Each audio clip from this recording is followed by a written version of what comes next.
Class 10 Political Science, Chapter 2 Federalism. In first chapter, we discuss different forms of power sharing, and in that chapter we notice that vertical division of power sharing among different levels of government is one of the major forms of power sharing in modern democracies. And in this chapter we will focus on vertical form of power sharing.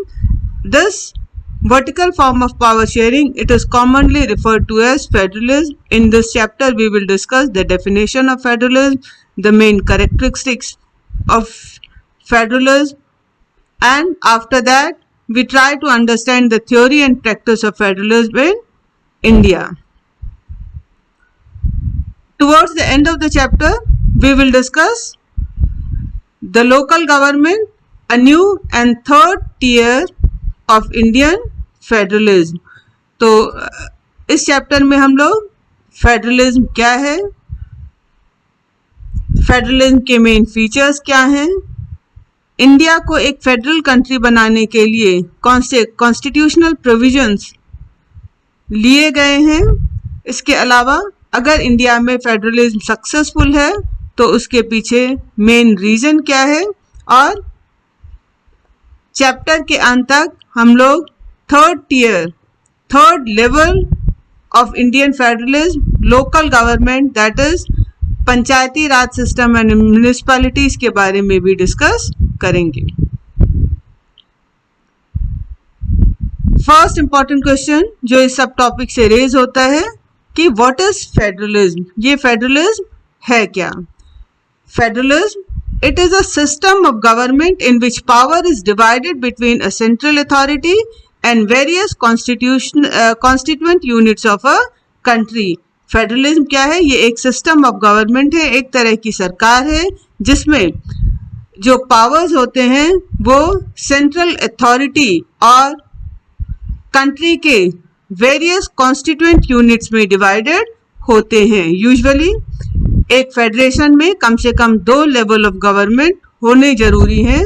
तो एक federation में कम से कम 2 level of government होते हैं. One is the government for the entire country, that is usually responsible for a few subjects of common national interest. एक जो government होती है वो पूरी कंट्री के लिए रिस्पॉन्सिबल होती है, और ये इसको नॉर्मली जनरल गवर्नमेंट कहा जाता है, और ये कुछ सब्जेक्ट्स के लिए रिस्पॉन्सिबल होती है. वो उन कुछ सब्जेक्ट्स के लिए रिस्पॉन्सिबल होती है जो कि पूरी कंट्री के लिए इम्पॉर्टेंट होते हैं, जो कि पूरे देश के लिए एक कॉमन नेशनल इंटरेस्ट के होते हैं. जो अदर लेवल ऑफ गवर्नमेंट है, ये जो दूसरे लेवल ऑफ गवर्नमेंट, ये डिफरेंट प्रोविंसेस या स्टेट्स तक ही लिमिटेड होते हैं, जो कि उस पर्टिकुलर स्टेट या रीजन के डे टू डे एडमिनिस्ट्रेशन को देखते हैं. दोनों ही लेवल ऑफ गवर्नमेंट के अपने पावर्स होते हैं, और ये अपने पावर्स को एक दूसरे से इंडिपेंडेंट इंजॉय करते हैं. तो फेडरलिज्म का ध्यान रखना है कि federalism, it is a form of government where power is divided between central government and various constituent units, means different state governments. So a federation, it has at least 2 level of government. एक federation में कम से कम 2 level of government होने जरूरी है. एक government जो कि पूरी कंट्री के लिए रिस्पॉन्सिबल होती है, जिसको जनरल गवर्नमेंट कहा जाता है.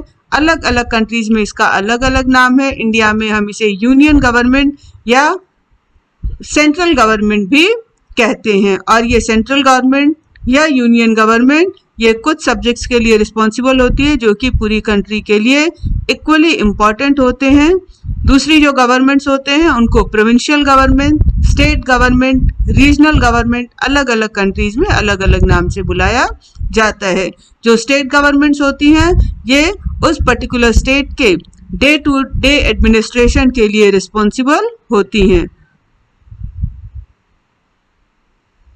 ये मैप में आप लोग देख लो.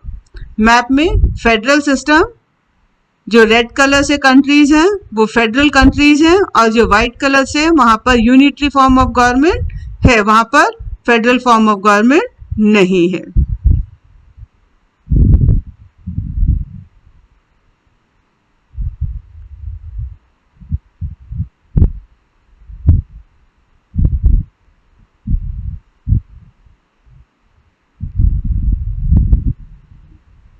इन this sense federations are contrasted with unitary government. तो इस सेंस में जो फेडरल गवर्नमेंट है वो यूनिटरी गवर्नमेंट से अलग होती हैं। यूनिटरी फॉर्म ऑफ गवर्नमेंट जहाँ पे होते हैं वहां पर either there is only one level of government exist और if sub units are there then they are subordinate to the central government। तो जहाँ जो यूनिटरी सिस्टम है वहां पर या तो एक ही लेवल ऑफ गवर्नमेंट होगी और अगर वहां पर सब यूनिट्स हैं रीजनल या स्टेट गवर्नमेंट्स हैं तो वो सेंट्रल गवर्नमेंट के सबऑर्डिनेट सेंट्रल गवर्नमेंट के अंडर में होंगे। सेंट्रल गवर्नमेंट जो है वो प्रोविंशियल या लोकल गवर्नमेंट को ऑर्डर्स पास कर सकती है, उन्हें डायरेक्शंस दे सकती है कि वो इस तरह से काम करें। लेकिन फेडरल सिस्टम में सेंट्रल जो गवर्नमेंट जो है वो स्टेट गवर्नमेंट्स को ऑर्डर नहीं दे सकती और स्टेट गवर्नमेंट के पास अपने खुद के पावर्स होते हैं, इसीलिए वो सेंट्रल गवर्नमेंट के प्रति आंसरेबल नहीं होते अपने उन पावर्स को लेकर के। और जो फेडरेशंस होते हैं वहां पर सेंट्रल गवर्नमेंट, स्टेट गवर्नमेंट्स या अगर third level of government local government है तो ये जो डिफरेंट लेवल ऑफ गवर्नमेंट है वो सेपरेट काम करती हैं और वो सेपरेटली आंसरेबल होती हैं लोगों के प्रति, लेकिन वो एक दूसरे के प्रति आंसरेबल नहीं होती। तो यहाँ पे difference between unitary system and federal system important question है। ध्यान रखना है कि यूनिटरी सिस्टम में either there is only one level of government or if the sub units exist then they are subordinate to the central government, but in federal form of systems there should be more than two or more level of government, and in federal system central government cannot pass orders to state government to do something. In federal system both central and state government they have their own powers and for their powers they are not answerable to each other, but in federations both the level of government they are separately answerable towards the people. Now we will discuss the key features of federalism. ये काफी important question है कि what are the main features of federalism or federal countries। तो पहली जो विशेषता है federalism या फेडरल फॉर्म ऑफ गवर्नमेंट की, देयर आर टू और मोर लेवल और tiers of government. In federal system there are more than two levels और टीयर्स ऑफ गवर्नमेंट। फेडरलिज्म में कम से कम दो या दो से ज्यादा लेवल ऑफ गवर्नमेंट का होना जरूरी है। सेकेंड फीचर क्या है, different tears of government govern the same citizen but each tier has its own jurisdiction in specific matter of legislation, taxation and administration। Second feature में जो डिफरेंट लेवल्स ऑफ गवर्नमेंट हैं वो same citizens को govern करते हैं, लेकिन हर tier of government has its own jurisdiction। jurisdiction it is an area over which someone has legal authority। तो ये आपका लीगल एरिया है जहां पर डिफरेंट लेवल ऑफ गवर्नमेंट काम करती हैं। कहने का मतलब सेंट्रल एंड स्टेट गवर्नमेंट के बीच में जो पावर्स हैं वो डिवाइडेड होते हैं in terms of legislation, taxation and administration.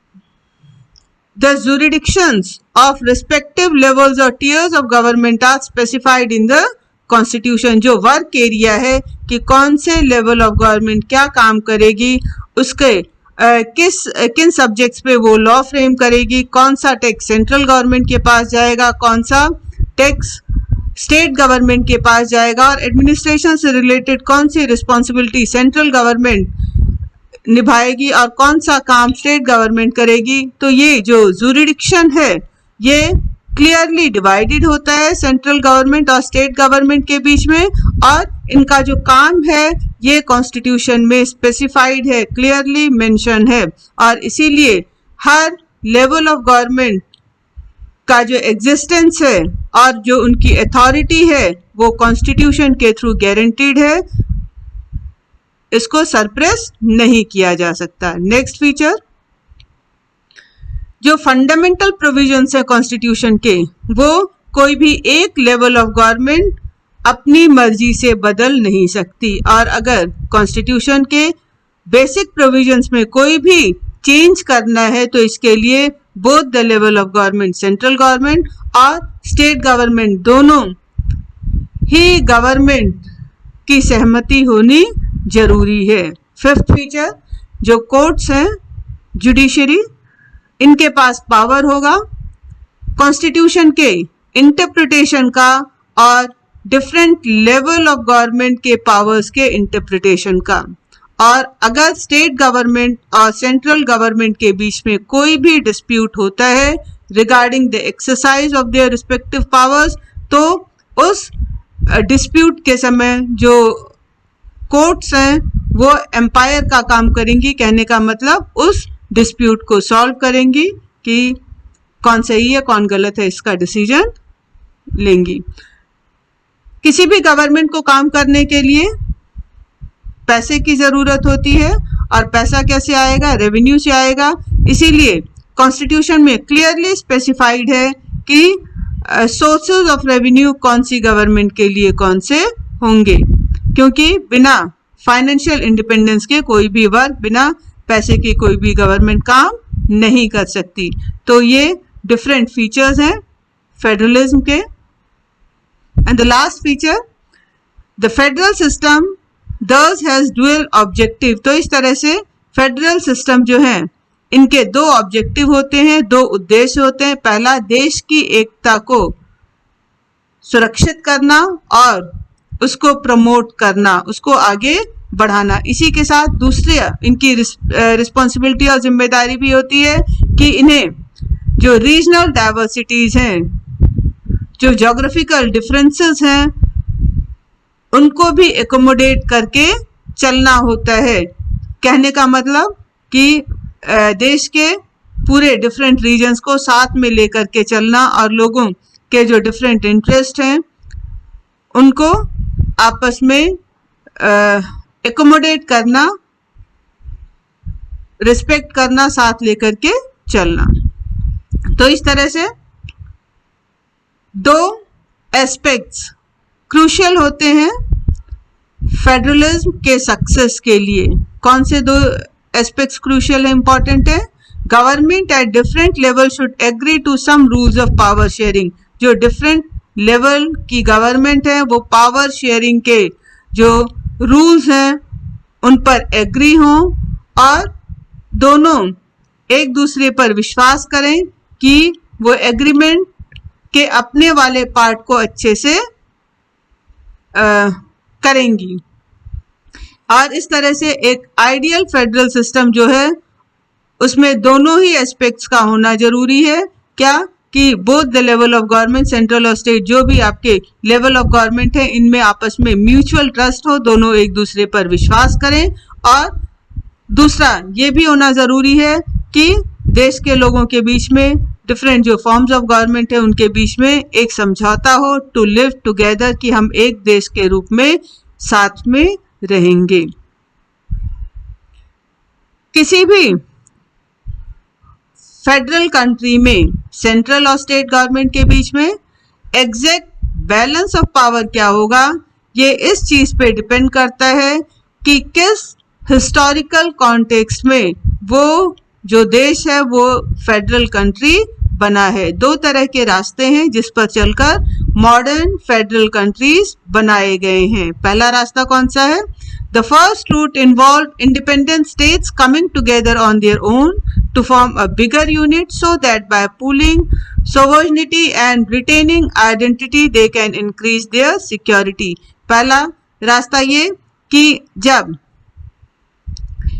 Independent states आपस में मिल करके ये समझौता करें कि हम एक बड़ा देश बनाएंगे, और इस तरह से जो छोटे छोटे इंडिपेंडेंट स्टेट्स मिलकर के जब एक बड़ा देश बनाते हैं और जो छोटे देश वो अपने इंडिपेंडेंस को लूज करते हैं, उस बड़ी कंट्री का पार्ट बनने के लिए अपनी आइडेंटिटी, अपनी पहचान को खोते हैं उस बिगर यूनिट का पार्ट बनने के लिए, तो इन्हें फायदा क्या होता है? ये अपने सिक्योरिटी को इंक्रीज करते हैं, अपने पावर को इंक्रीज करते हैं। तो इस तरह से वो अपनी पहचान, अपनी स्वतंत्रता खोने के बाद वो अपनी सुरक्षा और अपनी ताकत में इजाफा करते हैं। तो जब छोटे छोटे देश मिलकर के एक बड़ा देश बनाते हैं तो इस तरह के जो फेडरेशंस होते हैं और छोटे छोटे देश मिलकर बड़ा देश बनाते हैं और वो ये कहते हैं कि हम फेडरलिज्म को अडॉप्ट करेंगे। तो इस तरह की जो फेडरेशंस है, इस तरह के फेडरल कंट्रीज को कमिंग टुगेदर फेडरेशन बोला जाता है। इसका एग्जांपल है यूएसए, स्विट्जरलैंड, ऑस्ट्रेलिया। तो जो कमिंग टुगेदर फेडरेशंस होते हैं, यहाँ पर all the constituent states usually have equal power and they are equally strong. तो इसमें फेडरेशन के जो डिफरेंट कॉन्स्टिट्यूशनल यूनिट्स होते हैं, सबके एक जैसे पावर होते हैं, एक जैसी ताकत होती है। तो कमिंग टुगेदर फेडरेशन में central government and regional government और provincial government they have equal powers. और यहाँ पर जो रीजनल गवर्नमेंट्स या स्टेट गवर्नमेंट्स होते हैं वो सेंट्रल गवर्नमेंट के प्रति आंसरेबल, अकाउंटेबल नहीं होते। दूसरा, जो फेडरल कंट्रीज हैं, तो जो दूसरा रास्ता है जिस पर चल के बड़े जो कंट्रीज हैं वो फेडरल स्टेट बने हैं, वो जो दूसरा रास्ता है वो होल्डिंग टुगेदर फेडरेशंस का है। होल्डिंग टुगेदर फेडरेशंस में क्या होता है, जब एक बड़ा देश अपने पावर्स को डिवाइड करने का डिसीजन लेता है डिफरेंट कॉन्स्टिट्यूएंट स्टेट्स के साथ, तो ऐसे देशों को होल्डिंग टुगेदर फेडरेशन बोला जाता है। तो होल्डिंग टुगेदर फेडरेशंस में एक बड़ा देश अपने पावर्स को स्टेट गवर्नमेंट्स के साथ शेयर करता है। इंडिया, स्पेन और बेल्जियम ये होल्डिंग टुगेदर फेडरेशन के एग्जाम्पल हैं। होल्डिंग टुगेदर फेडरेशंस में क्या होता है कि in holding together federation central government they are given more power than state governments.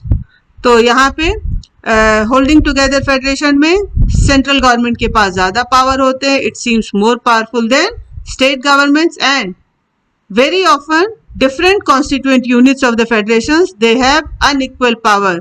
इसके अलावा सेंट्रल और स्टेट गवर्नमेंट में तो अनइक्वल पावर होते ही हैं, सेंट्रल गवर्नमेंट ज्यादा ताकतवर, स्टेट गवर्नमेंट उतनी ज्यादा ताकतवर नहीं। लेकिन जो डिफरेंट कॉन्स्टिट्यूएंट यूनिट्स होते हैं जरूरी नहीं है कि सबके इक्वल पावर हो, उनके बीच में भी जो पावर्स हैं वो अनइक्वल हो सकते हैं, या ये भी हो सकता है इसमें कुछ यूनिट्स को स्पेशल पावर दिए जाएं। इंडिया के केस में हम इस चीज को और डिटेल में डिस्कस करेंगे।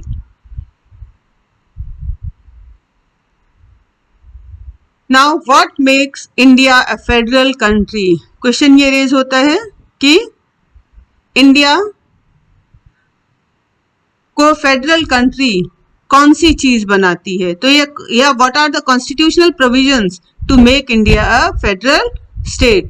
हमारे कॉन्स्टिट्यूशन में ऐसे कौन से कदम उठाए गए हैं जिसके कारण हम कह सकते हैं कि India is a federal country? तो हम बात करते हैं इंडिपेंडेंस से। India had emerged as an independent nation after a painful and bloody partition. तो भारत 15 अगस्त 1947 को इंडिपेंडेंट हुआ और इंडिपेंडेंस के साथ ही हम सबको पता है कि India was also partition into 2 states. Partition के साथ ही जो कॉमनल राइट्स हुए थे वो काफी पेनफुल थे, जिसके कारण काफी ज्यादा लॉस हुआ था। इंडिपेंडेंस के बाद कई सारे प्रिंसली स्टेट्स इन्होंने ये डिसाइड किया कि वो इंडिया के पार्ट बनेंगे, और इस तरह से वही वो पीरियड था जब हमारा कॉन्स्टिट्यूशन बन भी रहा था।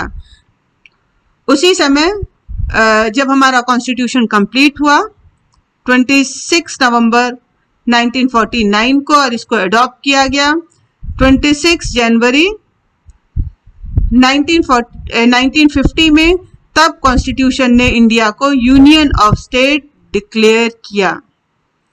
हमारे कॉन्स्टिट्यूशन में कहीं पर भी फेडरेशन वर्ड इंडिया के लिए नहीं यूज हुआ है, लेकिन फिर भी इंडिया को फेडरल स्टेट इसलिए बोला जाता है कि इंडियन यूनियन जो है it is based on the principles of federalism.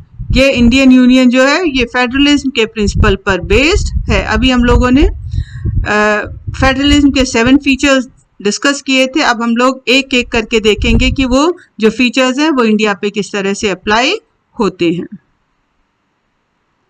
जब कॉन्स्टिट्यूशन बना तभी इंडिया में 2 tier system of government introduce किए गए।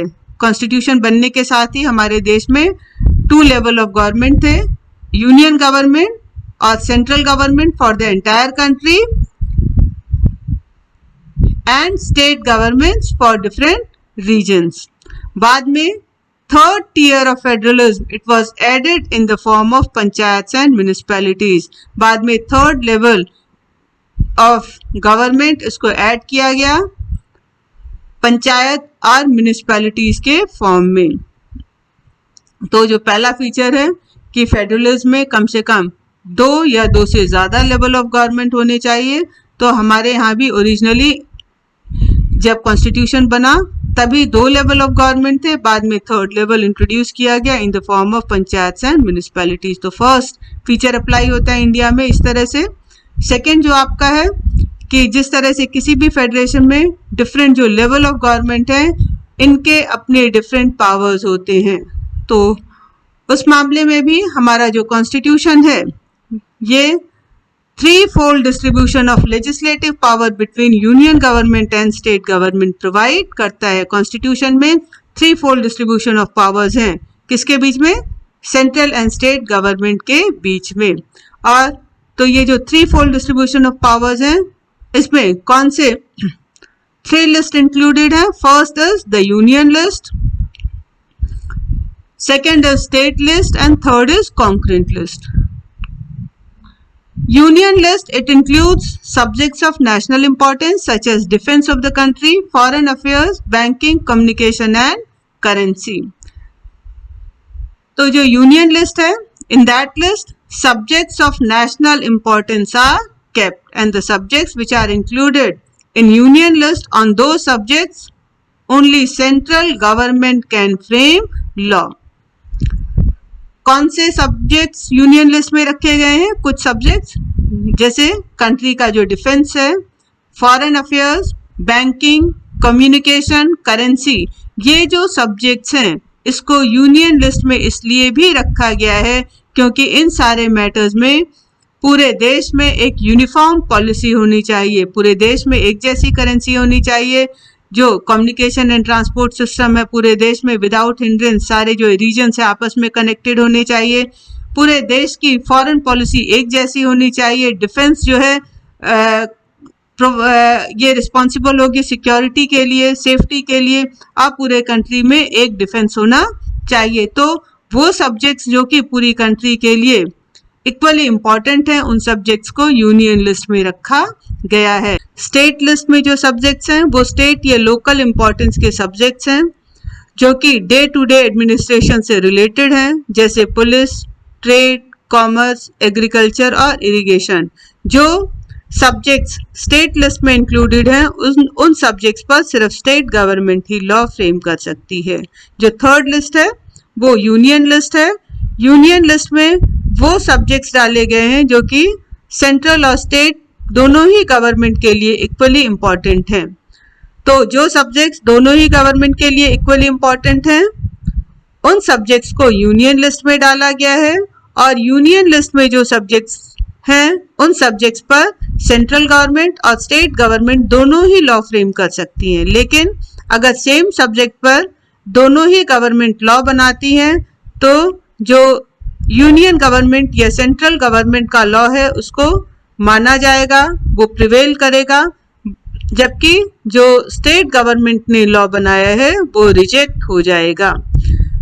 यूनियन लिस्ट में जो सब्जेक्ट्स डाले गए हैं उसका example forest, trade union, marriage, adoption, succession, ऐसे जो सब्जेक्ट्स हैं वो यूनियन लिस्ट में डाले गए हैं।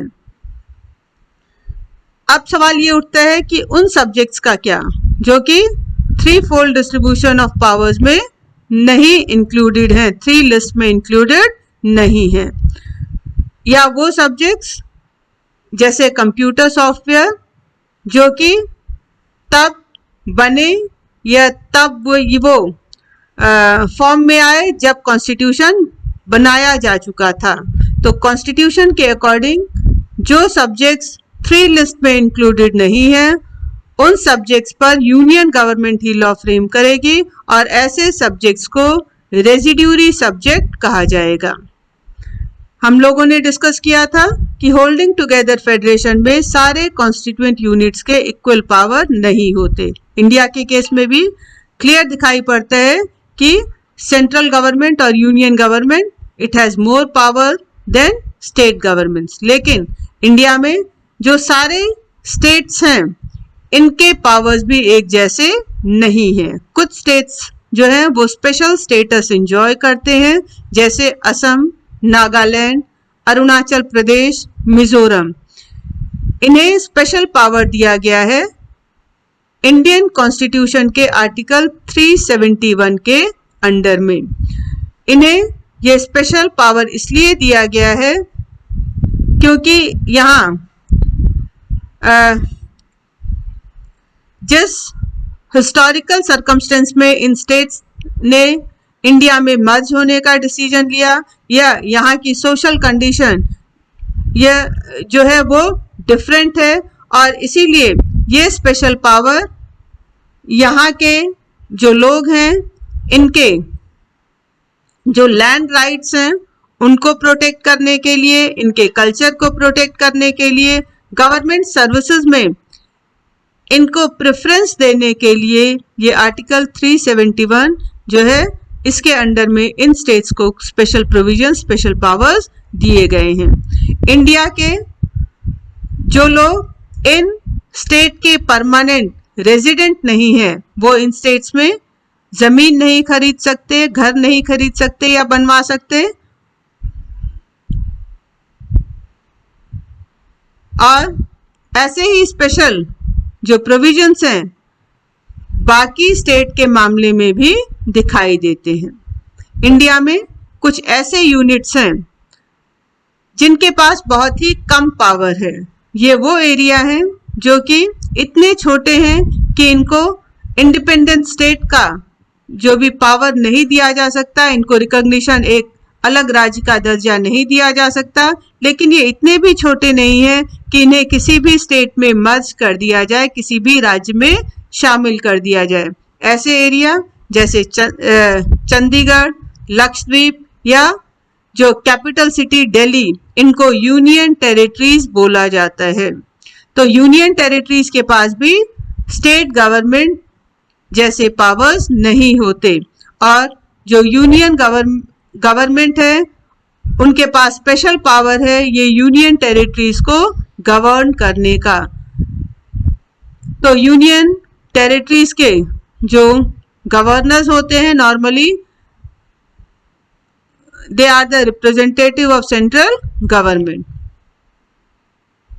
तो इस तरह से पावर शेयर करना सेंट्रल और स्टेट गवर्नमेंट के बीच में ये हमारे कॉन्स्टिट्यूशन का बेसिक स्ट्रक्चर है और इस पावर शेयरिंग अरेंजमेंट में कोई भी लेवल ऑफ गवर्नमेंट, सेंट्रल या स्टेट गवर्नमेंट अपनी मर्जी से बदलाव नहीं कर सकती। अगर कॉन्स्टिट्यूशन के बेसिक प्रोविजन या पावर शेयरिंग जो अरेंजमेंट है इसमें कोई भी चेंज लाना होगा तो सबसे पहले पार्लियामेंट के दोनों हाउसेस से उस चेंज को एटलीस्ट 2/3 मेजॉरिटी से पास करवाना होगा। इसके बाद टोटल स्टेट्स जितने इंडिया में हैं उनमें से कम हाफ जो स्टेट्स हैं उस बिल को जब अप्रूव करेंगी तभी जाकर के पावर शेयरिंग अरेंजमेंट या कॉन्स्टिट्यूशन के बेसिक प्रोविजंस में कोई चेंज किया जा सकता है। इसके अलावा जो अगला फीचर था कि सेंट्रल और स्टेट गवर्नमेंट के बीच में अगर कोई डिस्प्यूट होगा तो जुडिशरी उसको सॉल्व करेगी। इंडिया के केस में भी ये क्लियर दिखाई देता है कि अगर सेंट्रल और स्टेट गवर्नमेंट के बीच में पावर शेयरिंग अरेंजमेंट को लेकर के कोई इशू रेज होगा तो हाई कोर्ट और सुप्रीम कोर्ट उस डिस्प्यूट को सॉल्व करेंगी। इसके अलावा यूनियन गवर्नमेंट एंड जो स्टेट गवर्नमेंट्स हैं उनके पास अपने खुद के पावर्स हैं रिसोर्सेज को रेज करने का बाय लेविंग टैक्सेस। और ये रिसोर्स कैसे रेज करेंगी? ये अपने टैक्सेस लगा करके, ताकि गवर्नमेंट्स के डिफरेंट लेवल ऑफ गवर्नमेंट की फाइनेंशियल ऑटोनॉमी इंश्योर हो सके और दोनों ही लेवल ऑफ गवर्नमेंट जो है अपने रिस्पॉन्सिबिलिटीज को अच्छे से पूरी कर पाए। How is federalism practiced? Constitutional provisions are necessary for the success of federalism, but these are not sufficient. Federalism के सक्सेस के लिए कॉन्स्टिट्यूशन में इंपॉर्टेंट प्रोविजंस का होना जरूरी है, लेकिन ये सफिशिएंट नहीं है। अगर हमारे देश में फेडरल एक्सपेरिमेंट सक्सेसफुल हुआ है तो ये ऐसा सिर्फ इसलिए नहीं हुआ है कि हमारे कॉन्स्टिट्यूशन में बहुत अच्छे लॉ इंक्लूड किए गए थे। इंडिया में फेडरलिज्म का जो रियल सक्सेस है ये इसको समझा जा सकता है, ये पॉसिबल हुआ है because of the nature of democratic politics in our country. हमारी कंट्री के डेमोक्रेटिक पॉलिटिक्स के कारण डेमोक्रेसी ने इंश्योर किया है फेडरलिज्म को। हमारे जो लोगों का जो नेचर है दूसरे के रूल्स को, दूसरे के पावर्स को रिस्पेक्ट करना, डाइवर्सिटी को रिस्पेक्ट करना, और जो हम सबकी इच्छा, हमारा डिजायर कि हम सब एक देश में शांतिपूर्वक खुशी खुशी रहें, तो ये जो सारी चीजें हैं ये हमारे देश में फेडरलिज्म के सक्सेस के लिए रिस्पॉन्सिबल हैं। अब हम लोग देखते हैं कि हमारे देश में किस तरह से फेडरलिज्म सक्सेसफुल हुआ है। Linguistic states. Creation of linguistic state was the first and major test for democratic politics in our country. Linguistic states मतलब states on the basis of language।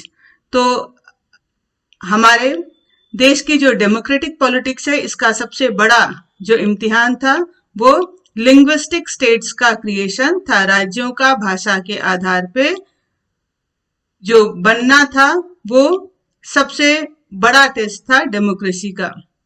अगर हम लोग 1947 के मैप को देखते हैं तो वहां से लेकर के 2021 में अगर हम लोग हैं तो हमने एक बहुत बड़ी जो जर्नी है वो कंप्लीट की है। हम लोग इस मैप को अगर देखते हैं तो हमें पता चलता है कि किस तरह से इंडिया की पॉलिटिकल कंडीशन में चेंजेस आया है, या जो स्टेट्स थे उनमें चेंज आया है। कई सारे जो पुराने स्टेट्स थे वो गायब हो गए हैं, उनकी जगह कई नए स्टेट्स क्रिएट हुए हैं।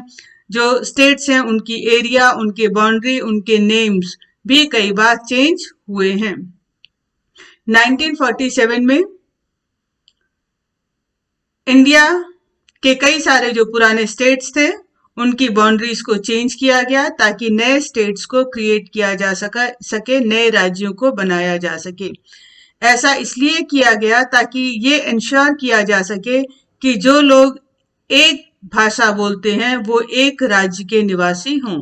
लेकिन हमारे देश में जो सारे स्टेट्स हैं वो लैंग्वेज के बेसिस पे नहीं क्रिएट किए गए हैं। कुछ जो स्टेट्स हैं वो कल्चरल बेसिस पे, on the basis of ethnicity, on the basis of geography भी क्रिएट किए गए हैं। जैसे नागालैंड, यहाँ पे नागा ट्राइब के लोग बहुत ज्यादा हैं। उत्तराखंड या झारखंड जो है ये ज्योग्राफिकल बेसिस पे क्रिएट किया गया है। उत्तर प्रदेश से जो हिली एरिया था उसको सेपरेट करके उत्तराखंड क्रिएट किया गया। इसी तरह से बिहार से जो माइनर वो एरिया जहाँ पर मिनरल ज्यादा थे उसको लेकर के झारखंड बना दिया गया। शुरू में जब डिमांड की गई कि स्टेट्स का जो क्रिएशन है वो लैंग्वेज के बेसिस पे हो, तो उस समय हमारे नेशनल लीडर्स उन्हें डर था कि इससे देश के इंटीग्रेशन को बढ़ावा मिलेगा या ये फ्यूचर में देश के डिवीजन को प्रमोट करेगा। इसीलिए सेंट्रल गवर्नमेंट ने रेजिस्ट किया लोगों के डिमांड को कि स्टेट्स को लिंग्विस्टिक बेसिस पे क्रिएट किया जाए, लेकिन बाद में जब स्टेट्स को लैंग्वेज बेसिस पे क्रिएट किया गया, ज्योग्राफिकल बेसिस पे क्रिएट किया गया या आपका एथनिसिटी के बेसिस पे क्रिएट किया गया, तो ये पता चला कि जब स्टेट्स को लिंग्विस्टिक बेसिस पे क्रिएट किया गया, इससे जो हमारा देश है वो ज्यादा यूनाइट हुआ है, इससे एडमिनिस्ट्रेटिव वर्क भी ज्यादा इजी हो गया है। लैंग्वेज पॉलिसी, इंडियन फेडरेशन का जो सेकेंड टेस्ट था वो लैंग्वेज पॉलिसी को लेकर के था, भाषा की नीति को लेकर के था। हमारे कॉन्स्टिट्यूशन में किसी भी लैंग्वेज को नेशनल लैंग्वेज नहीं माना गया है, किसी भी लैंग्वेज को नेशनल लैंग्वेज का स्टेटस नहीं दिया गया है। हिंदी को ऑफिशियल लैंग्वेज के रूप में आइडेंटिफाई किया गया है, हिंदी को राजकीय भाषा की पहचान मिली है, लेकिन हिंदी जो है ये सिर्फ 40% लोगों की मदर टंग है, इसीलिए दूसरे लैंग्वेजेस को प्रोटेक्ट करने के लिए हिंदी के अलावा 21 अदर लैंग्वेजेस को शेड्यूल लैंग्वेज जो है रिकॉग्नाइज किया गया है कॉन्स्टिट्यूशन के थ्रू। एक कैंडिडेट जो सेंट्रल गवर्नमेंट के एग्जाम के लिए अपीयर होना चाहता है वो 21 लैंग्वेजेस में से किसी भी लैंग्वेज को ऑप्ट कर सकता है। स्टेट्स के भी अपने खुद के ऑफिशियल लैंग्वेज हैं और जो स्टेट गवर्नमेंट्स के ज्यादातर काम उस स्टेट के ऑफिशियल लैंग्वेज में ही होते हैं। श्रीलंका के अपोजिट जो हमारे लीडर्स थे उन्होंने वो बहुत ही कॉशियस थे, वो बहुत ही सतर्क थे हिंदी के विस्तार को लेकर के, हिंदी के यूज को बढ़ाने को लेकर के। कॉन्स्टिट्यूशन के अकॉर्डिंग इंग्लिश का जो यूज था ऑफिशियल पर्पस के लिए, इसको 1965 में बंद कर देना था, लेकिन बहुत सारे जो नॉन हिंदी स्पीकिंग स्टेट्स हैं उन्होंने डिमांड किया कि इंग्लिश का यूज कंटिन्यू होना चाहिए। तमिलनाडु में ये मूवमेंट काफी वायलेंट फॉर्म ले चुका था। सेंट्रल गवर्नमेंट ने रिस्पॉन्ड किया, सेंट्रल गवर्नमेंट ने इंग्लिश को भी हिंदी के साथ ऑफिशियल पर्पस के लिए यूज करने की परमिशन दे दी। बहुत सारे जो आलोचक हैं, क्रिटिक्स हैं, वो उनका मानना है कि ये जो सॉल्यूशन था कि हिंदी के साथ इंग्लिश को भी ऑफिशियल लैंग्वेज के लिए यूज करना, ये इससे जो इंग्लिश स्पीकिंग एलीट क्लास है उसको फेवर किया गया है। लेकिन हमको ध्यान में रखना है कि promotion of Hindi it does not mean imposition of Hindi on the area where the people speak different language। यहाँ पे हमको ये ध्यान रखना है कि प्रमोशन का ये मतलब नहीं है कि जो सेंट्रल गवर्नमेंट है वो हिंदी को नॉन हिंदी स्पीकिंग एरिया पे जबरदस्ती लागू करे, और जो सेंट्रल गवर्नमेंट है उनकी जो पॉलिसी है हिंदी प्रमोशन की वो आज भी कंटिन्यू है।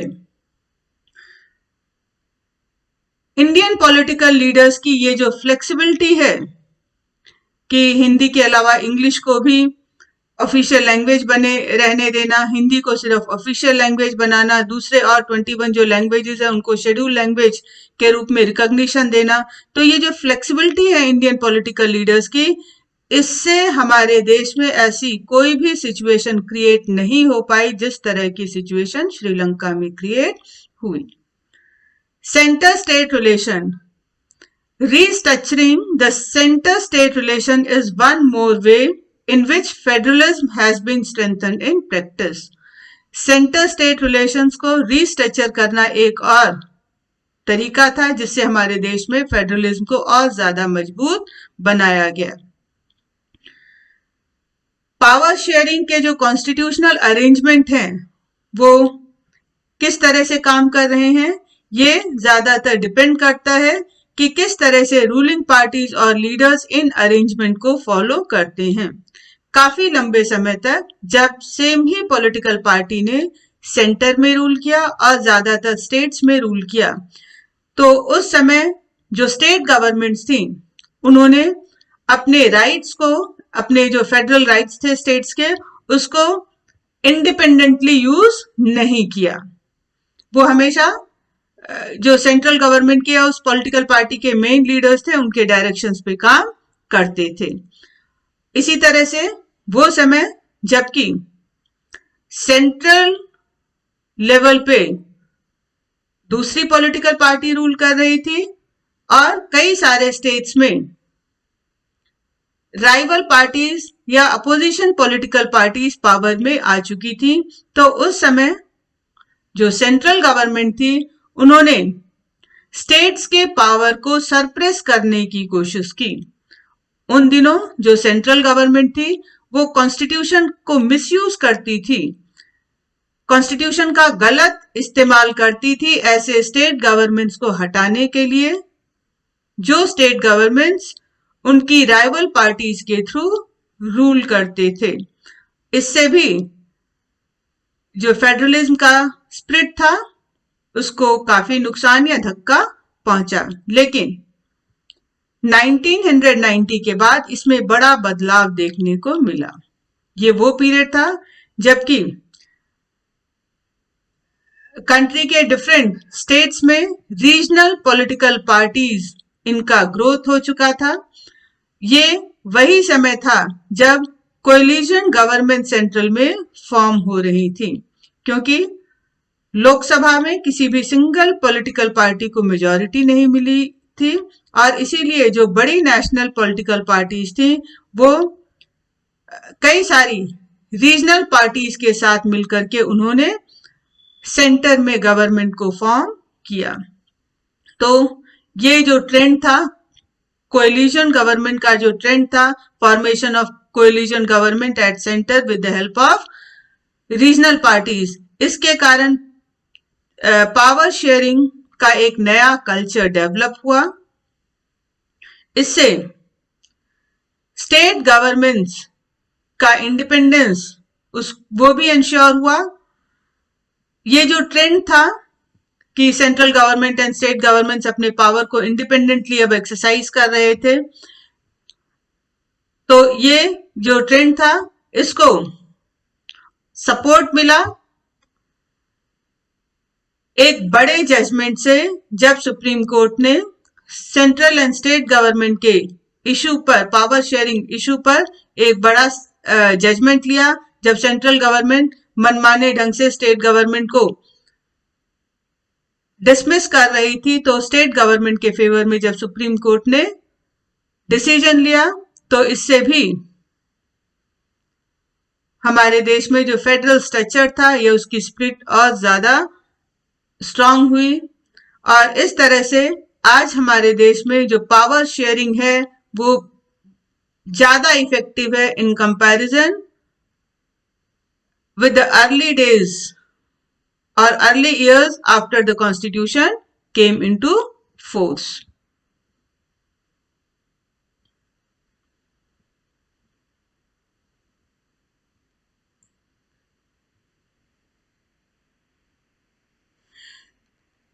Decentralization in India.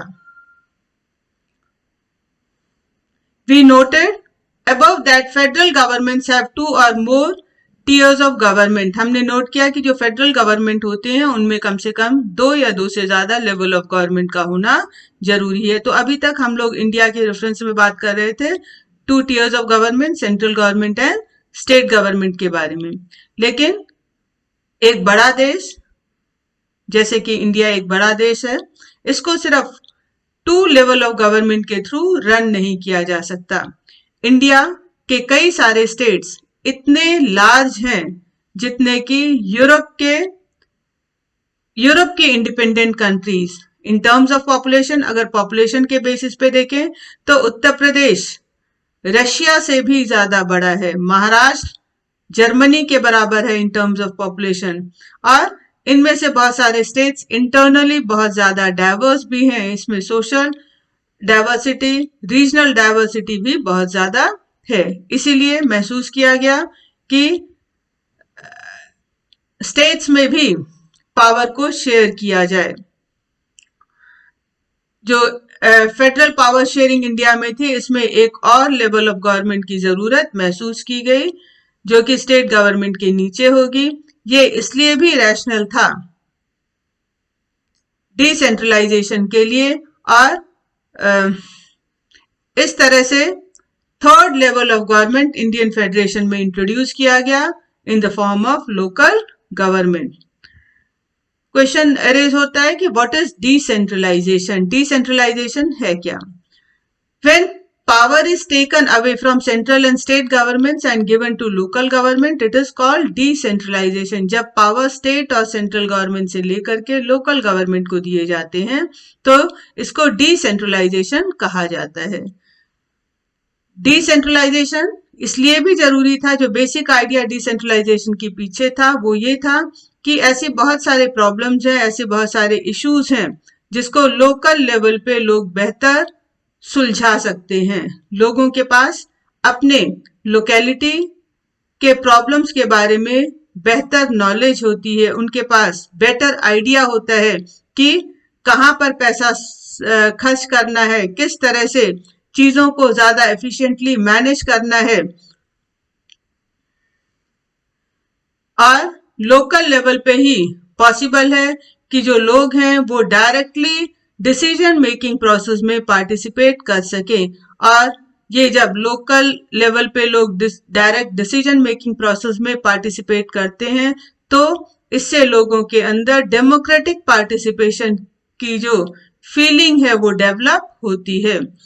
जो लोकल गवर्नमेंट है, ये डेमोक्रेसी का जो इम्पोर्टेंट प्रिंसिपल है, लोकल सेल्फ गवर्नमेंट, इस चीज को बेस्ट वे में रियलाइज करते हैं। इसलिए हमारे कॉन्स्टिट्यूशन में डिसेंट्रलाइजेशन की जरूरत को महसूस किया गया। और जब डिसेंट्रलाइजेशन की जरूरत को महसूस किया गया तब से ऐसे कई सारे अटेम्प्ट हैं, ऐसे कई बार कोशिशें की गई जिससे जो पावर है उसको विलेज और टाउन लेवल पे डिसेंट्रलाइज किया जा सके, पावर को विलेज टाउन लेवल पे बांटा जा सके। इसके लिए जो पंचायत हैं इनको विलेज में क्रिएट किया गया, उनको ज्यादा पावरफुल बनाया गया, और अर्बन एरियाज में म्युनिसिपैलिटीज को ज्यादा पावर्स दिए गए। और जो स्टेट्स थे, ज्यादातर जो सारे स्टेट्स थे, यहाँ पे जो अर्बन एरियाज थे वहां पे म्युनिसिपैलिटीज जो है वो सेटअप किए गए, और जो गांव था वहां पर पंचायत को क्रिएट किया गया।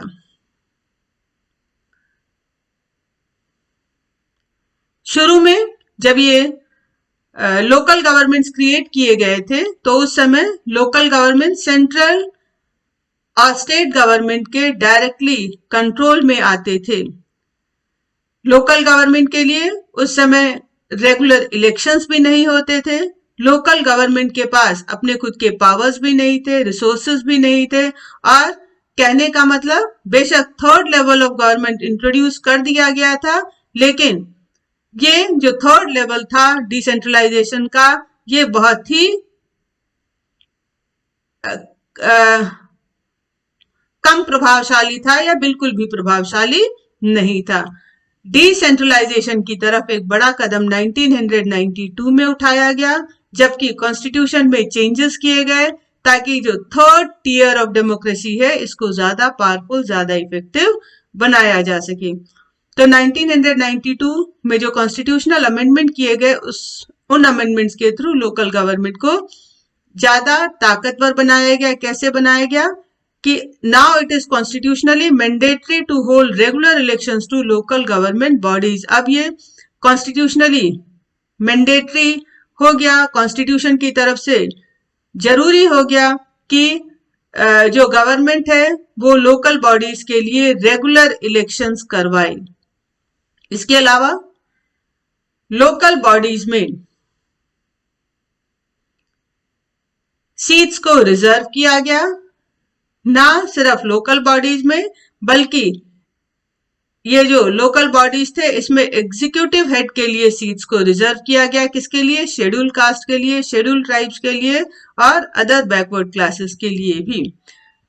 At least 1/3 of all positions are reserved for women. Local bodies में जो 1/3 पोजीशंस हैं ये वुमेन के लिए रिजर्व्ड हैं।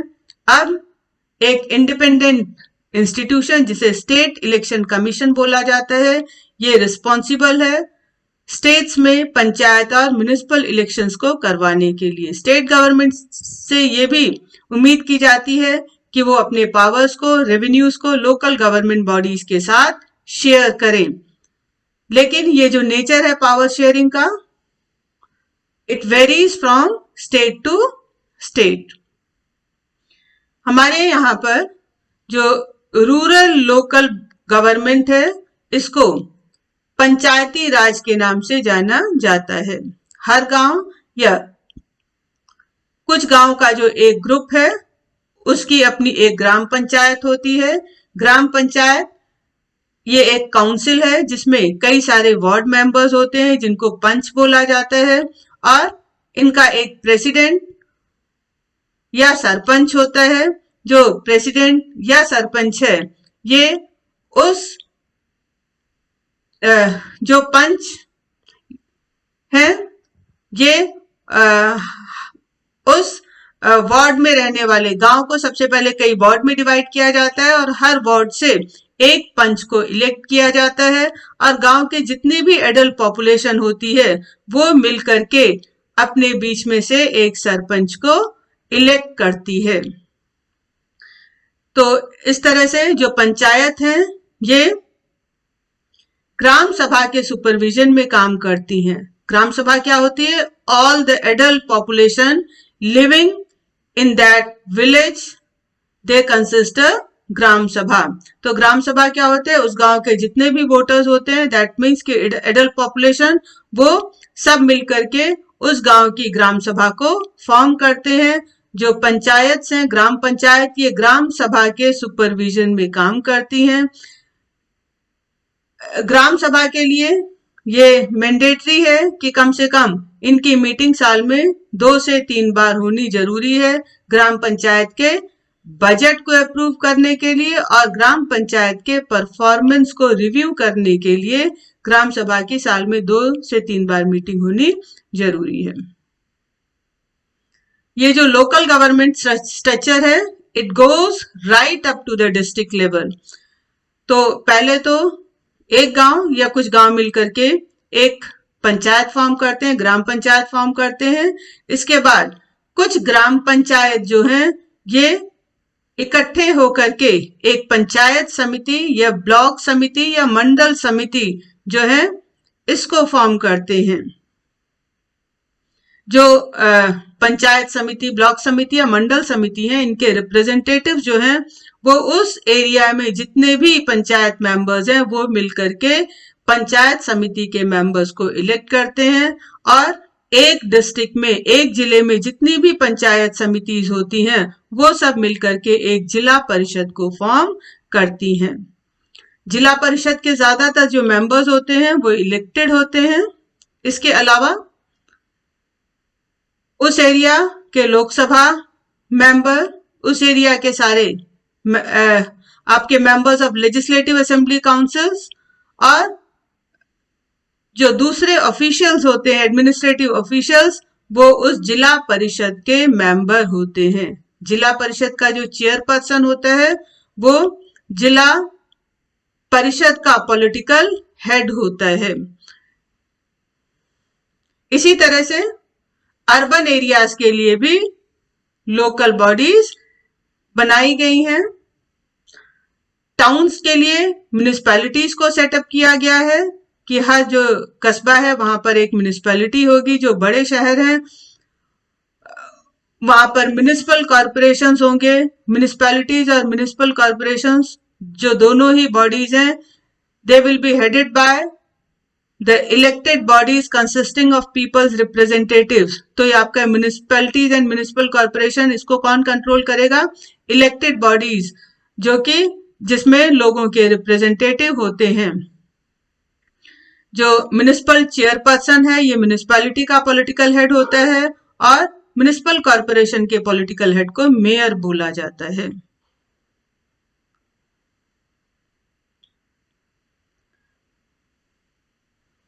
तो ये जो लोकल गवर्नमेंट है, ये जो नया सिस्टम इंडियन फेडरल सिस्टम में इंक्लूड किया गया है, नया सिस्टम या थर्ड लेवल जो इंट्रोड्यूस किया गया, third level of government, local government, it is the largest experiment in democracy conducted anywhere in the world. ये दुनिया के किसी भी देश में कंडक्ट किया गया, जो दुनिया के किसी भी डेमोक्रेटिक कंट्री में कंडक्ट किया गया सबसे बड़ा एक्सपेरिमेंट है। हमारे यहाँ पर 36 लाख से ज्यादा इलेक्टेड रिप्रेजेंटेटिव्स हैं पंचायत और म्यूनिसिपैलिटीज में। Panchayat, municipalities, legislative assembly councils, then legislative assemblies और इन पार्लियामेंट। तो हमारे यहाँ पे अगर इलेक्टेड रिप्रेजेंटेटिव्स की बात करें पूरे देश में, तो 36 लाख से ज्यादा इलेक्टेड रिप्रेजेंटेटिव्स हैं। इतनी ज्यादा इलेक्टेड रिप्रेजेंटेटिव्स हैं, ये जो नंबर है ये कई सारी कंट्री के पॉपुलेशन से भी ज्यादा है।